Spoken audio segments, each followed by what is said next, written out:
Welcome to the Old Time Radio Westerns. I'm your host, Andrew Rhynes, and I'm excited to bring you another episode. This is one of over 80 episodes released monthly for your enjoyment. You can find more Western shows at our website by going to OTRwesterns.com. Now, let's get into this episode.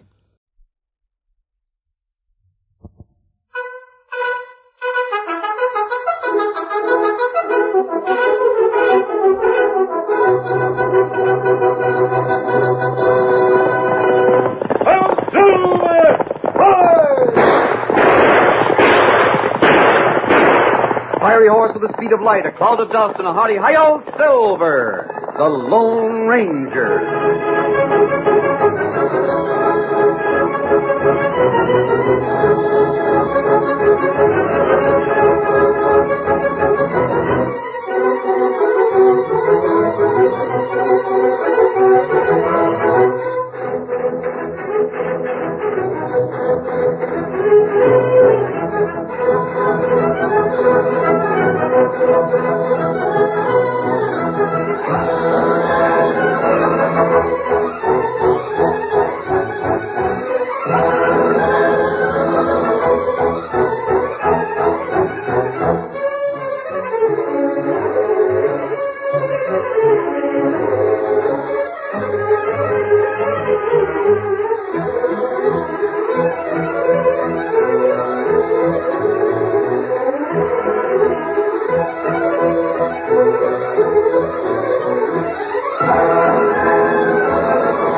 With his faithful Indian companion Tonto, the masked rider of the plains led the fight for law and order in the early western United States. The stories of his strength and courage, his daring and resourcefulness have come down to us through the generations, and nowhere in the pages of history can one find a greater champion of justice. Return with us now to those thrilling days of yesteryear. From out of the past come the thundering hoofbeats of a great horse, Silver. The Lone Ranger rides again. Come on, Silver. There's danger on the trail ahead. Come, Silver! Hooray!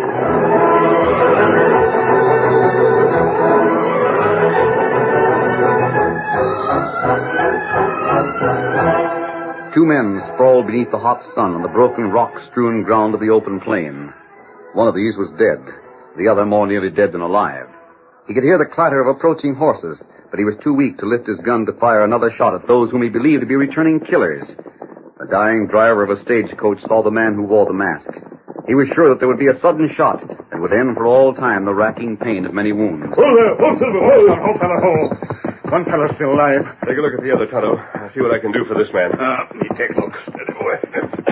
Stay there, Silver, big fella. Go on. Shoot me again. Get it done with. I'm not going to shoot you. I'm here to help you. Too late. Here, let me help you. Take a drink of water. Help, Pete. Other fella dead. He is, Tonto? I'm going fast. Who you? I'm a friend. I want to know who shot you. I don't know. I saw the tracks of the stagecoach nearby. Are you the driver? Me. Guard. Pete's the driver. Here, try to swallow some more water. Tonto, can you do anything for the wound? Oh, I see. Much. Oh, now take it easy. Tonto's going to put a bandage on your wound. Dirty killers. For the stage. Where's the stage? They drove it away.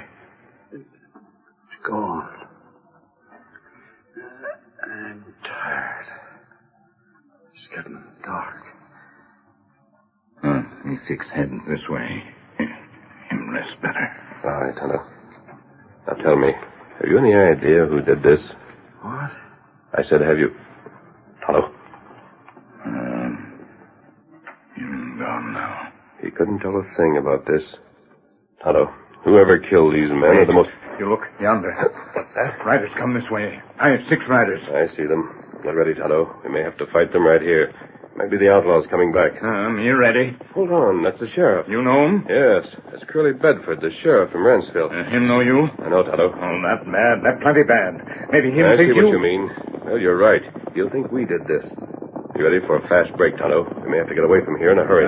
You ready? Stand where you are. Don't try to mount. Get your hands up. Brace them up. We got the drop on you. Brad, you and Sam take a look at those two and see if they're done for. You didn't take the trouble to examine them, Sheriff Bedford. They're both dead. Oh, they are, huh? Well, I reckon you ought to know. Take the guns, Red, and take the mask off the tall one. Just a minute. Say, how'd you know my name? I've seen you before, Sheriff Bedford. I've been in Ranceville several times. Yeah? Well, where's the stage? I don't know. The rest of your gang made off with it, huh? Well, we'll find a way to loosen up your tongue when we get you to town. Red, I told you to take their guns. I wouldn't try it, Red. Here, look here. We can start shooting if you want us to. Tonto and I had nothing to do with these murders. We came here when we saw vultures circling. I don't believe a word you're talking about. We found one of these men still living. We found that there was nothing that could be done to help him. I tried to learn from him who shot the guard and driver and robbed the stage. He couldn't tell me. You're only wasting your time, mister. We're taking you into Ranceville. You can go peaceful or go horizontal, whichever you want. You'll let us mount our horses, won't you? Sure, mount up. But let Red take your guns first. Why doesn't he come and take them, then? Drat it. I don't like the way he stands there, Curly. He looks like a man who could drop them hands and jerk his guns in the flash of an eye. Oh, take his guns. How about it? Will you let me? Come in close and try and see what happens. You see, Curly, Dad ratted he'll grab me and use me for a shield as sure as I'm alive. Mount up, Tonto. Uh-huh. How about it, Curly? Going to shoot me because your deputy won't do what he's told? Steady, fella. Steady, boy. Oh, I'll Steady take him my own self. Come on, man. That's what I hope. Hey, let me go. Get going, Tonto. Let him off the count. You men fire and you'll hit your sheriff. Let go or you'll hang. Put me down, I tell you. Come on, Silver. Sheriff down. Let him go, do you hear? You'll pay for this. You'll pay, I tell you. Listen to me, Sheriff. Listen. You wait. You jail me, you'll be letting the real killers get away scot-free. I'd kill those men. You think I'd stay there and wait for you to capture me? I was hoping you'd be sensible, but you're not. I'll get square for this. I'm going to let you down now. Whoa there, whoa, Silver, whoa, fella. Oh, you wait. I'll get you again if I have to scour this county with 200 deputies. You can walk back to your men and your horse. When I find the murderers of the stage guard and driver, I'll turn them over to you. Come on, Silver.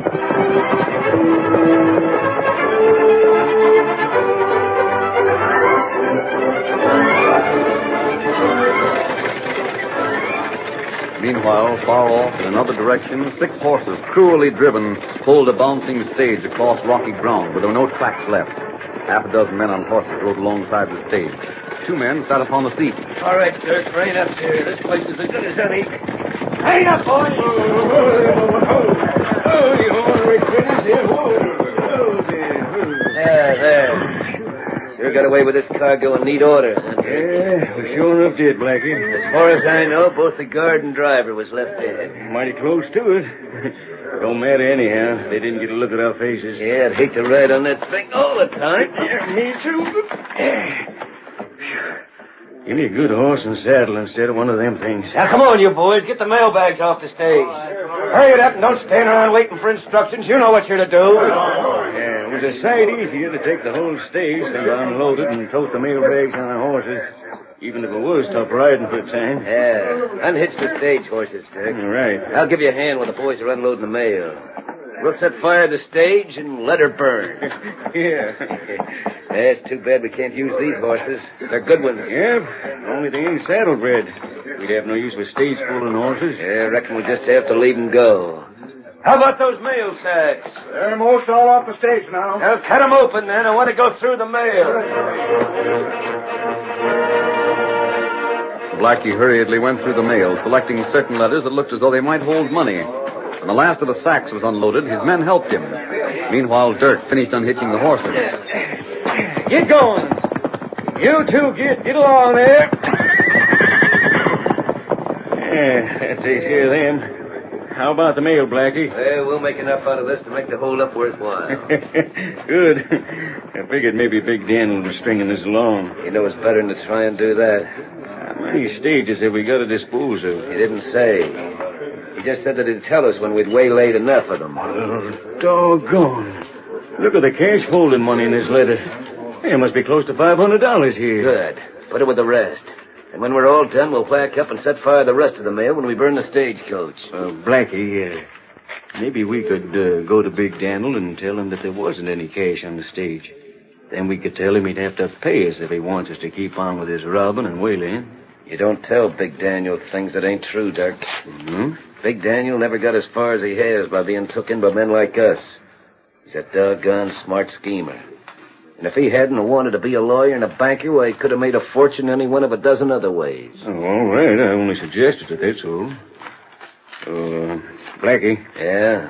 Just why does Big Daniel want us to do this? I didn't ask him. I don't see what he gets out of it.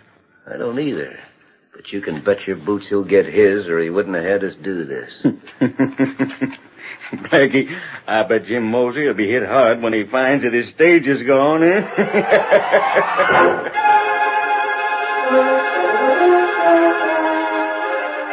He won't never find the stage. I can tell you that right now, Gail. But, Pa, why are you so sure of that? Oh, it's just a feeling I've got, that's all. I reckon we're licked, honey. Licked and done for. Pa, how can you say such things? You, Jim Mosley. Why, they used to call you Fighting Jim Mosley. Fighting Jim. And now, just because you've lost a stage and cargo, you're ready to call quits. Gail, I never did tell you all that was going on. Now, Pa, I know that the guard and driver were friends of yours, and you feel mighty bad about having them killed, but, well, they wouldn't have wanted to die any other way.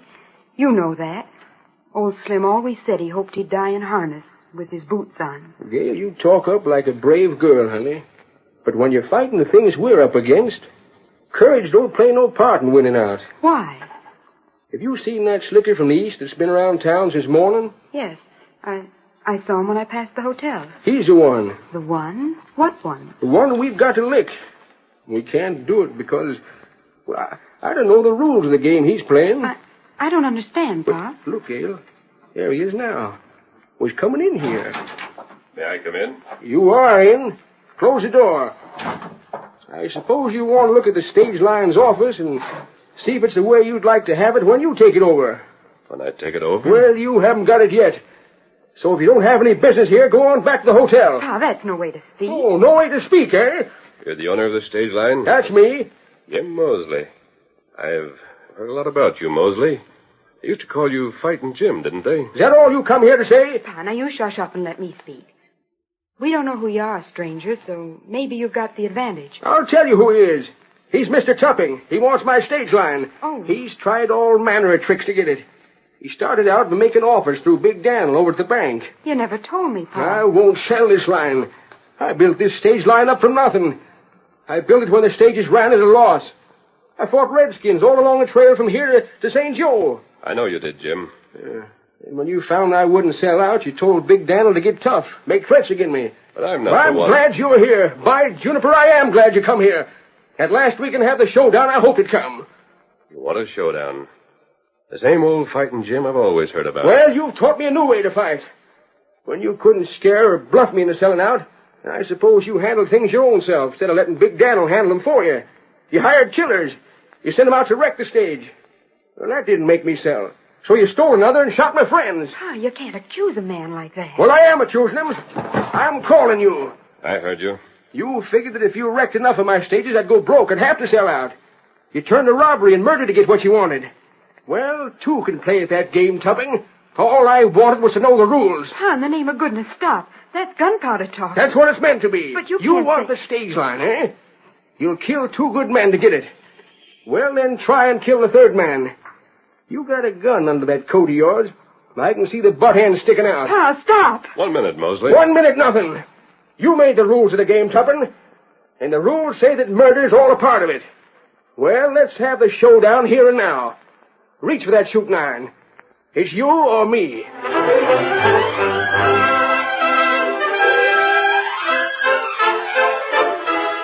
The curtain falls on the first act of our Lone Ranger story. Before the next exciting scenes, please permit us to pause for just a few moments.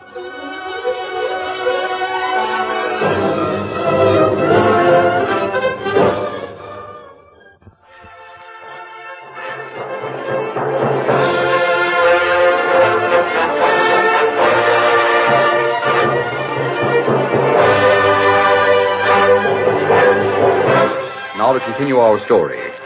The owner of the stage line, who had suffered loss of stages and death of his friends, was livid-faced with fury as he shouted at the man dressed in the clothes of an Easterner. You heard me, Mr. Topping. Reach for that gun. It's either that or I'll have to shoot you like I would a polecat in my cellar. And I'd just as soon do it. No, you won't, Jim. They'd hang you. Hang me. What's the difference? Hang me or shoot me. I don't care which it is. I've lived to see my stage line amount to something. Pa, you've got to stop and listen. You stand back, girl. But if you don't, I can see the stage line taken from me, or I can drill you, and know that it'll be rid you of your play to get it. And if they do hang me, Gale will be able to carry on where I left off. What if I don't draw, Jim? And I'll shoot you anyway. I'm drawing right now. Just the way you did when you fought with General Custer? I'm shooting anyhow. I'm drawing right now. What? The way you did when you helped the Texas Rangers? Hold on. How'd you know about those times? Remember that time that you warned the Texas Rangers about an ambush?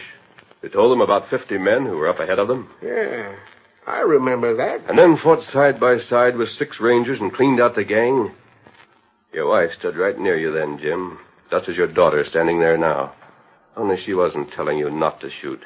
She was yelling, "Fight, Jim, fight, Jim," and loading your guns for you as fast as you could empty them. Yeah, I remember. You couldn't shoot a man that wouldn't draw his gun to defend himself, Jim. Not you. Say, who are you? Ain't your name Topping? Jim, I'm not from the East. But Big Daniel, the lawyer, banker. I want to have a talk with Big Dan. I want to know more about this Easterner named Topping. You're not Mr. Topping? I'm from Texas. Oh, Pa, you hear that? He's not from the East. He's from Texas. I was with your old friends just after they'd been shot. I was with one of them when he died. You was? The sheriff wanted to arrest me for the murder. That's why I came here in disguise. Oh. And Jim, Tonto found your stagecoach, or what was left of it. They'd burned it. They did, huh? I suspected I'd never see it again. You helped the Texas Rangers once, Jim. Now perhaps a man that taught a lot of those Texas Rangers can help you. Let's sit down and have some facts. Big Dan had studied law and owned the bank in Rainsville. The combination made it possible for him to do just about as he pleased and get away with it. So clever was Big Dan in his handling of affairs that no one suspected him of underhanded dealings. In fact, he enjoyed the goodwill of almost everyone. He was sitting in his office when Fighting Jim Mosley walked in. Well, Jim, come and sit. Close the door. Thanks, Daniel. Have a cigar? No, thanks. I can't get the knack of burning tobacco instead of chewing it. I came here to have a talk about my stage line. Yes, I heard about your hard luck. Sure is too bad, Jim. I was mighty sorry when the sheriff told me he'd found your garden driver dead. He got it, all right. Sheriff says he had the critter that did it, but he made his escape. That's what I heard. There was an Indian with him, too. Daniel, do you think there'd be any chance that this man you spoke of would have hired men to wreck the stage? Who? Man you told me about, Mr. Topping. One you said had been trying to buy me out. Oh, Topping. Well, Jim, it's hard to say. Topping wants your stage line mighty bad. So you said. And you know how it is. He's got lots of cash. When men like that want something, he usually get it. You think he'd go that far? Yeah. I mean, murder? It couldn't be proved, Jim. No, I know from my experience as a lawyer that we can never prove anything against him. Even if you did hire men to make trouble. I savvy. I'm sorry, Jim. Mighty sorry. Well, I suppose the thing to do is to take the advice of a man like you. You're a businessman. You're a lawyer. Yeah. What did you suggest? Well, Jim, as a friend of yours and as a businessman, I suggest you take a fair deal and sell out. What's a fair deal? Well, you know what Mr. Topping offered. That wasn't a fair price. Why, the horses alone are worth more than he was willing to pay me. You had some losses since his offer, you know. Maybe you'll have to pay a little less now. Less? Why? And I know how you feel. You feel that the business you build up is worth something. But that's just your point of view. It is worth something. It's worth a heap more than Topping offers. Well, of course, if you want me to write him again, I'll do it. I thought that stranger around the hotel was Mr. Topping. No, I don't know who he is, a salesman of some sort, I reckon. Well, look here, Dan. You tell Topping if he wants to make a deal, he's got to come here. Come here? But he's away in the east. I still say he's got to come here if he wants to make a deal. I won't do business with a man I can't see face to face. Jim, business methods have changed since you were a young man. Now I ain't changed, and I'm the man that's doing business. You write and tell him I'll sell out, but I've got to see him.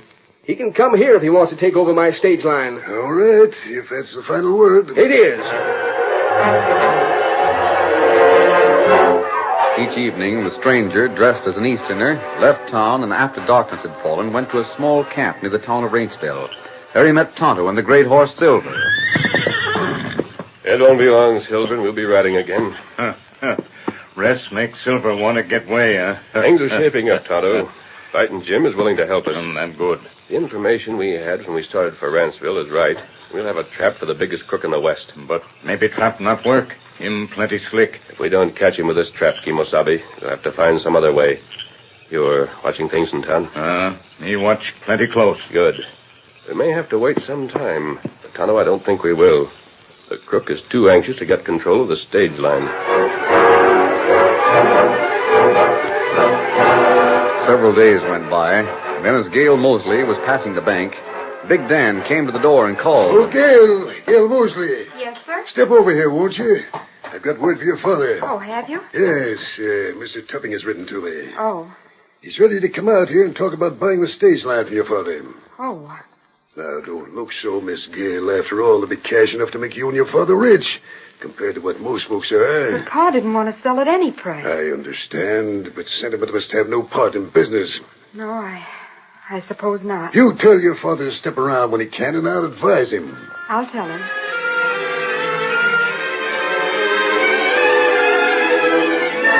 I'm glad you came right away, Jim. Now I can sit in when you confer with Topping. Reckon you can, Dan. Unless you'd sooner have someone else. Of course, being your banker as well as your lawyer, I can be in a better position than anyone else to... It don't matter. I reckon all I'll need will be a witness when I sell out the line. You can sign as a witness, same as anyone else. I'll tell you what I'll do. I'll try and talk Topping into paying a little more. Just for the goodwill of the business, you see. All right. Then that's settled, eh? Yep. You'll be with me when he comes here. Good enough. When's he coming? Now, let me see. I'll have to check back on his letter here. Could I have that letter? It's addressed to me. Yeah. He says he'll be here on the 10th of the current month. He's coming on your own stage line. Good. I'll arrange to meet him. 10th of the month, you say? Right. I'll be waiting. On the morning of the 10th, Jim Mosley went to the office of the sheriff. You said that you'd help out if there was a chance of getting the critters that killed the guard and driver. So I will, Jim. No matter what you have to do? No matter what. All right, then. That's settled. I'll call in my friend. Hey, mister, come on in here. Sheriff's ready. Good. Hello, Sheriff. Oh, you're still around, eh? Mister, I've been wondering just what you're here in town for. You'll find out, Sheriff, before the day is over. You and Jim will have to go for a ride with me, and you'll have to wear masks. What? Masks? Sheriff, you promised. All right, then, I promise. And I'll see it through, but what do we got to do? Jim will tell you while I use the back room to change my clothes. I have other clothes here, better for riding. All right, go ahead. Now, what's this about masks, Jim? Sheriff, we got to pose as stage robbers and stop the westbound that's supposed to bring Mr. Topping here. For what? Set a crook to catch a crook.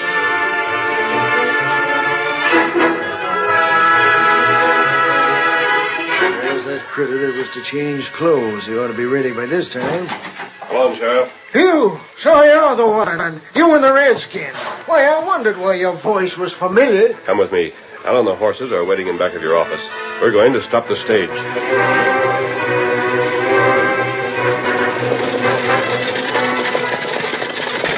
The westbound, rumbling along at a fast clip, was suddenly overtaken by three masked men. Right up there! Stand up, you heard. He wants to get there.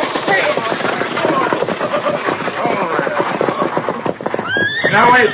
Don't shoot us. Don't shoot. We're stopping. Get out of that seat.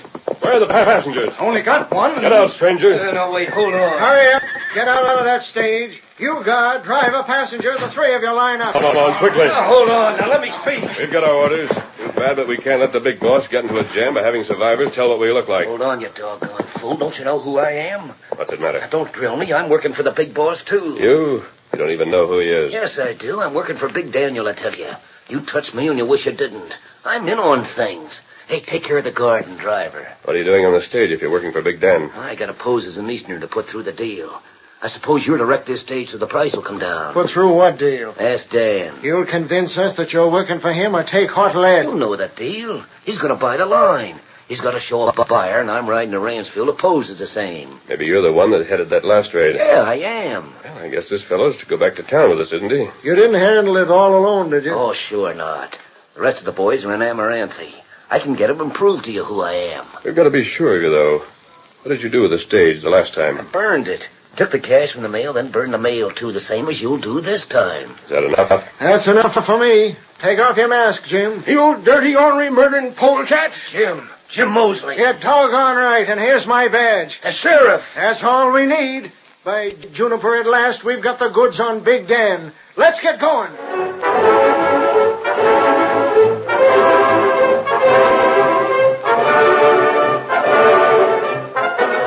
All right, Big Dan, we want you. Sheriff, Come on, Blackie. Here's your polecat, that killer, Dan. We took him from the stage. Just to make sure, Dan, look at the letter you said you had for Mr. Topping. No, Yeah, there it is. Get the envelope, Jim. Here it is. Now, let me see the postmark on the No, envelope. wait, Sheriff. Let me explain about this. Never mind. This explains everything. This letter was mailed a long time ago. You just faked a letter from Topping and put it in this envelope from the East.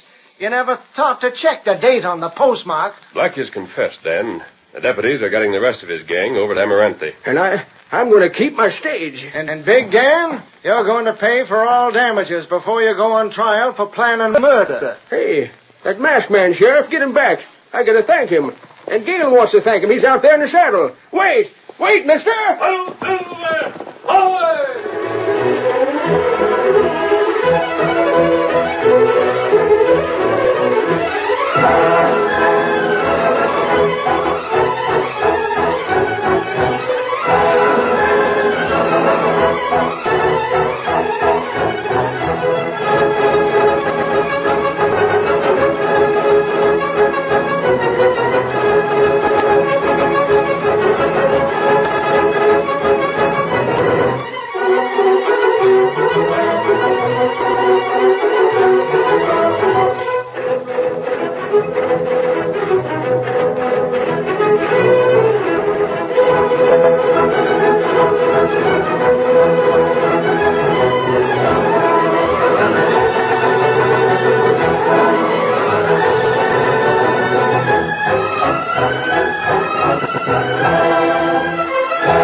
The story you have just heard is a copyrighted feature of the Lone Ranger Incorporated.